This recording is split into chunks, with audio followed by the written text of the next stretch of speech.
This is Earl Winfrey, and welcome to this episode of The Other Winfrey Show. A couple years back on Valentine's Day, Amanda Gallen was brutally murdered. Today we have on the show Tammy Gallen, who is her aunt. They just recently went through the trial, and of course he was convicted, found guilty, and will be sentenced shortly. Today we're going to talk to Tammy about what happened and how this affected her family. Welcome to the show, Tammy. Hi, how are you? Now, first of all, tell me what happened on that Valentine's Day. She was going out on a date with one of her friends from Chicago. They had never been to Maywood, so she gave them, directions. It was two guys. They were supposed to go on a double date for Valentine's Day. They were going to go watch a movie and have something to eat.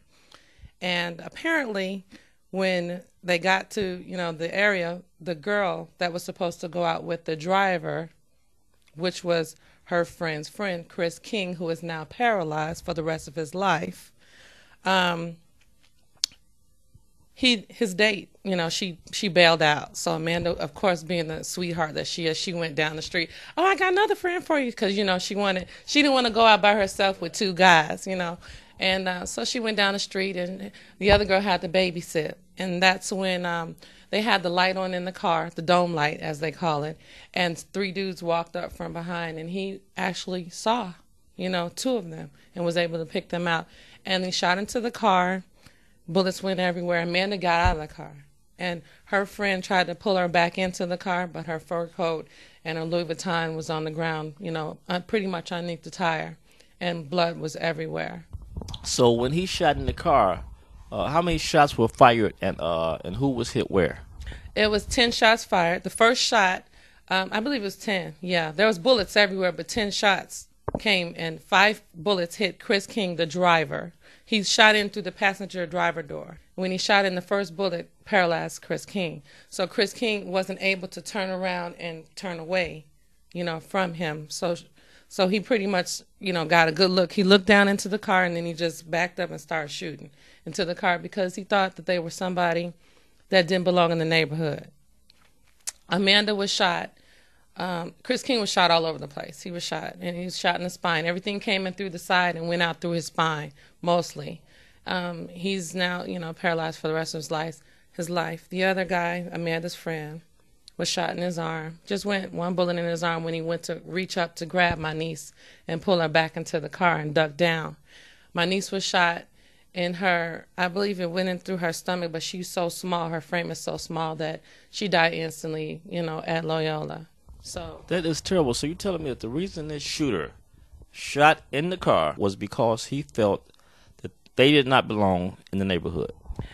Right. In court, they were like, who are those niggas? Where they come from? And they came outside. They were right there, in Maywood.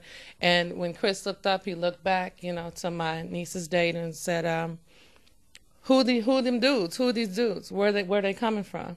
And they just, it was 3 of them, but 1 shooter. 3 guys and 1 shooter. And he recognized 2 of them when he came out of his coma. Let's talk about your niece. Tell me a little bit about her and who she was. Amanda Sky Gallen.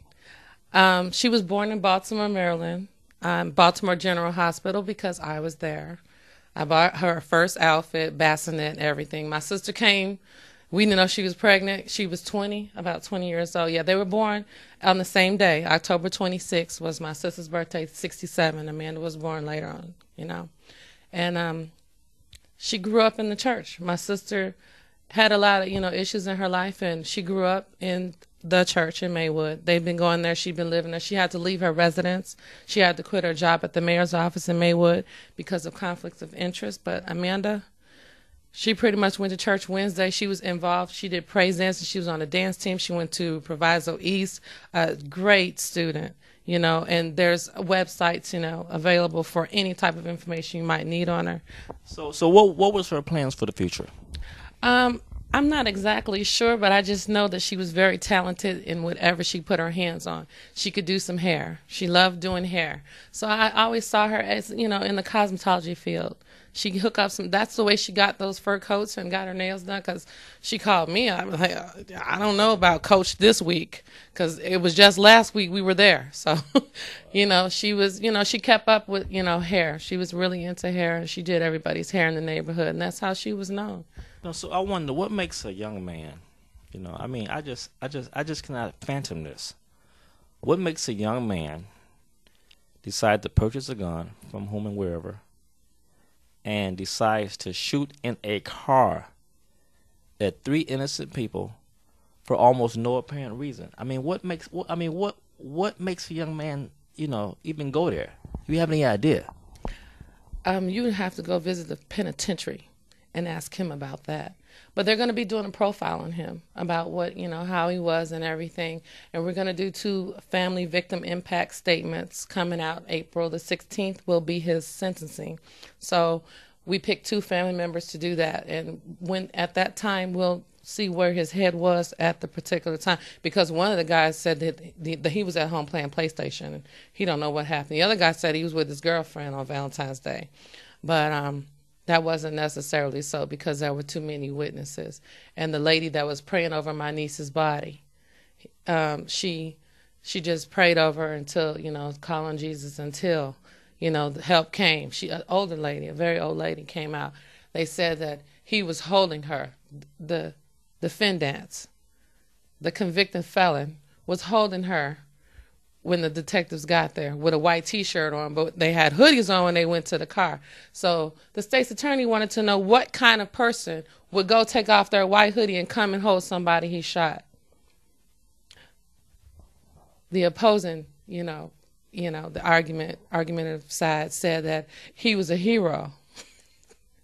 The state's attorney said, before we put his name on a plaque, we're gonna, find out how much of a hero he was.